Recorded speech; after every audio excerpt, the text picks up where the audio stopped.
my lovelies. Welcome back to the Geek Suite. I'm your host, the one and only Kidner Bean, and I just wanted to say hello again in person before we do another dive into our next episode of Dungeons and Dragons and Ice and Fire, where we're going to be covering the second part of our Sansa episodes. Alrighty, my lovelies, let's get into it.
please. I'm a slow learner.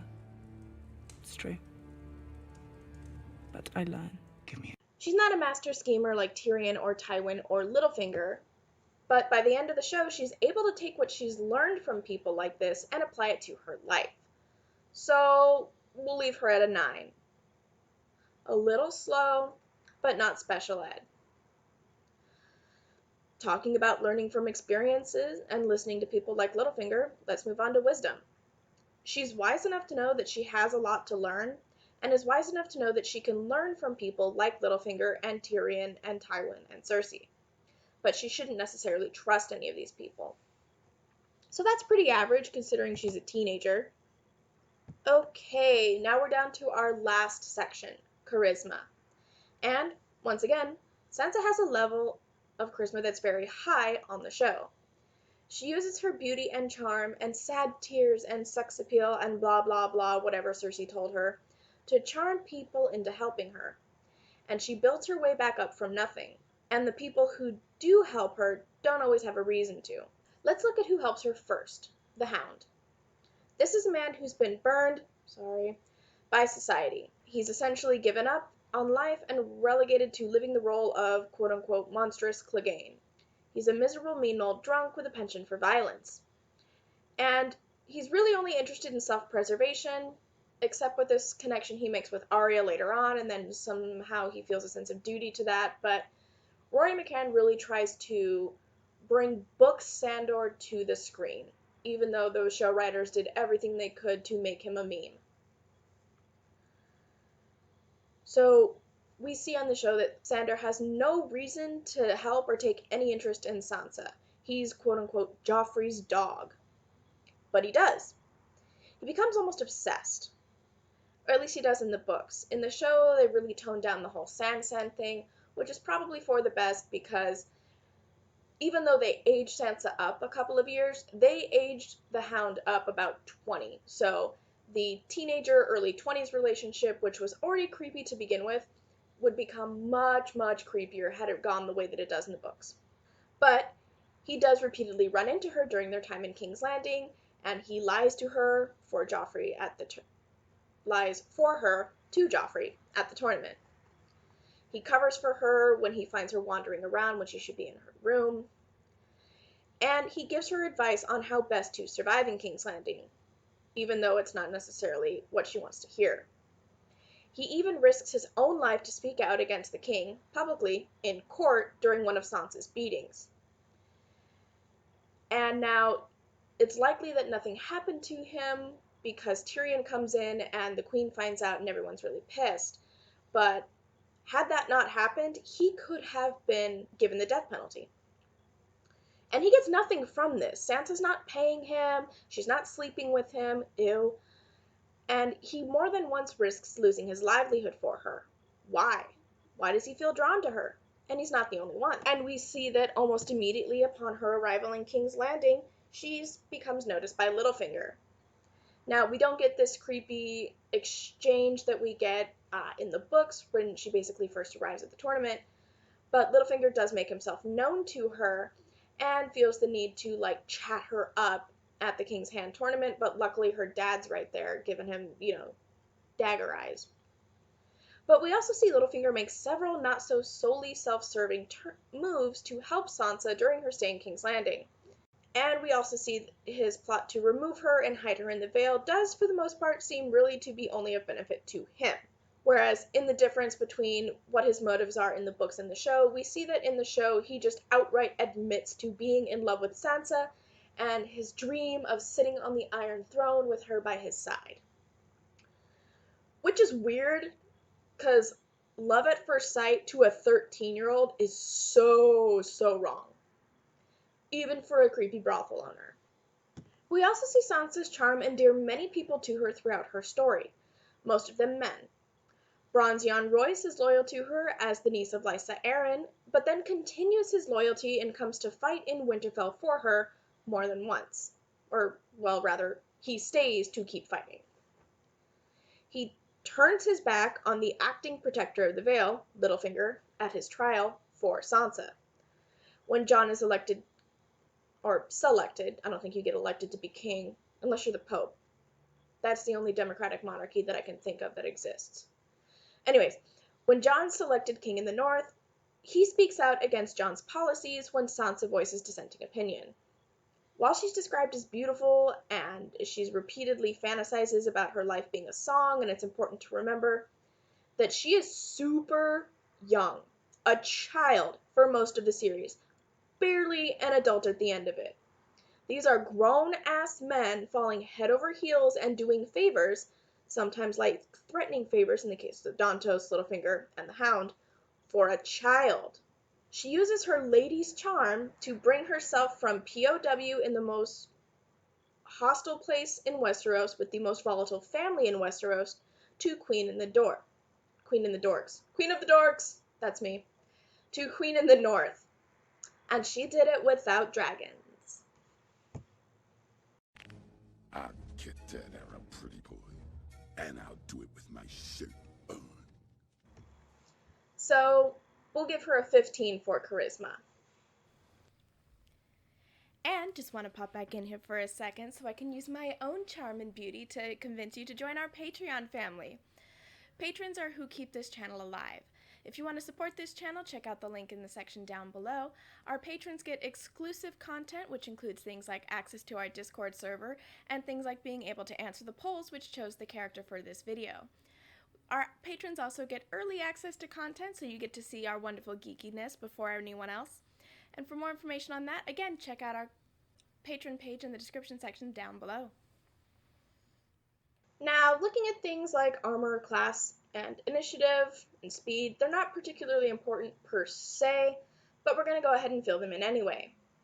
As a human with no armor, her armor class is 10, average, initiative is 0, and unlike everyone else, Sansa doesn't seem to have one of these magic jetpacks that'll transport her across continents in a matter of minutes, so we're going to leave her speed at an average 30. And again, for the rest of this character sheet, we're really only going to stick to boxes that are most relevant for character comparison. So for instance, we'll fill in other proficiencies and languages with things like being politically savvy and sewing. For features and traits, as a noble is mechanically similar to a rogue, we're going to reference these features and see how they play out for Sansa. Now, it is mentioned that the nobles don't have the ability for sneak attack, but I'm going to go ahead and read it out because I do think that this is something that comes up in her characterization in the show. So for the rogues, they have sneak attack. Beginning at the first level, you know how to strike subtly and exploit a foe's distraction. Once per turn, you can deal an extra 1d6 damage to one creature that you hit with an attack if you have an advantage on the attack roll. The attack must use a finesse or ranged weapon. You don't need advantage on the attack roll if another enemy of the target is within 5 feet of it, that enemy isn't incapacitated, and you don't have disadvantage on the attack roll. The amount of extra damage increases as you gain levels in this class, as shown in the sneak attack column of a rogue table. Now, the reason I'm including it, even though the Dragonlance 3rd edition says that nobles are mechanically similar to rogues except for sneak attack, is because we see this exemplified in Littlefinger's trial. You stand accused of murder. You stand accused of treason. How do you answer these charges? Lord Baelish.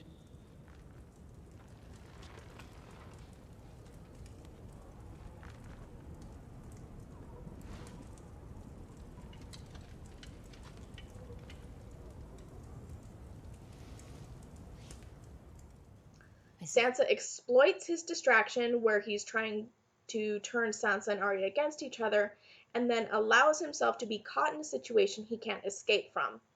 It's not necessarily an attack with a finesse weapon, but Sansa uses finesse to kill Littlefinger via this mock trial. So I'm counting that as a sneak attack because it was very, very sneaky. He didn't see it coming. The next ability that we see for the rogue/noble class is Cunning Action. Starting at the 2nd level, your quick thinking and agility allow you to move and act quickly. You can take a bonus action on each of your turns in combat. This action can be used only to take the dash, disengage, or hide action.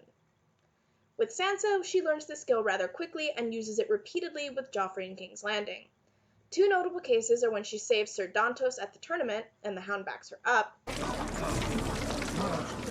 You can't! What did you say?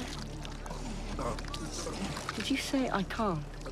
I only meant it would be bad luck to kill a man on your name day. What kind of stupid peasant superstition? The girl is right. When a man sows on his name day, he reaps all year. And at the Lysa murder investigation. I'm sorry, Lord Baelish. I have to tell the truth.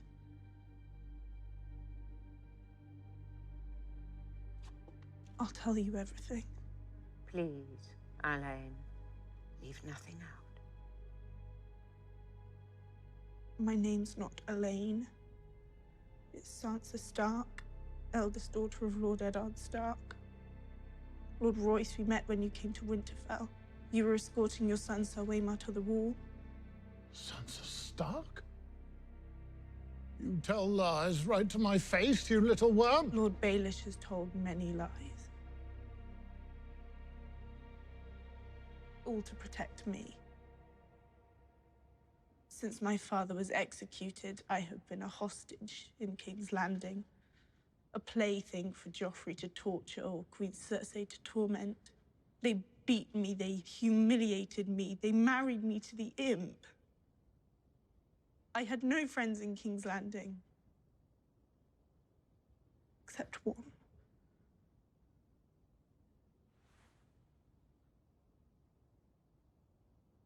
He saved me. Smuggled me away when he had the chance. He knew I'd be safe here in the Eyrie with my own blood, my Aunt Lysa. The Lannisters have friends everywhere, even the Vale. He made me swear not to tell anyone my true name. Your secret is safe with us, my lady. Your father grew up right here in these halls. We hunted together many times. He was a fine man. Tell us what happened to your aunt, Sansa. You knew her well, my lords, my lady. You knew she was a troubled woman. She always loved Lord Baelish. She told me herself. From the moment he arrived at the gates of Riverrun, a boy of 8, carrying everything he owned in a little sack. She confessed to me she never loved Lord Arryn. She did as her father commanded, as so many of us have. When the gods finally allowed her to be with Lord Baelish, she was so happy. For a time. My aunt was a jealous lady. She was terrified that Lord Baelish didn't love her anymore, that he would abandon her for a younger woman. And then, one day, she saw him kiss me. Lady Sansa. It was a peck on the cheek, Lord Royce, nothing more. Lord Baelish is my uncle now, in truth, by marriage. He's always been so kind to me. I was so happy to be here, to be free, all because of him. But my aunt turned on me. She cursed me, called me a whore, promised to throw me through the moon door. When Lord Baelish tried to calm her, she struck him. She said she didn't want to live anymore. She stood on the edge of that moon door. He tried to reason with her, promised her she was the only one he had ever loved. But she stepped through those doors and she was...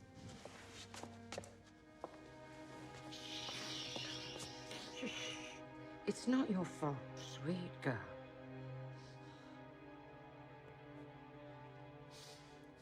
It's not your fault.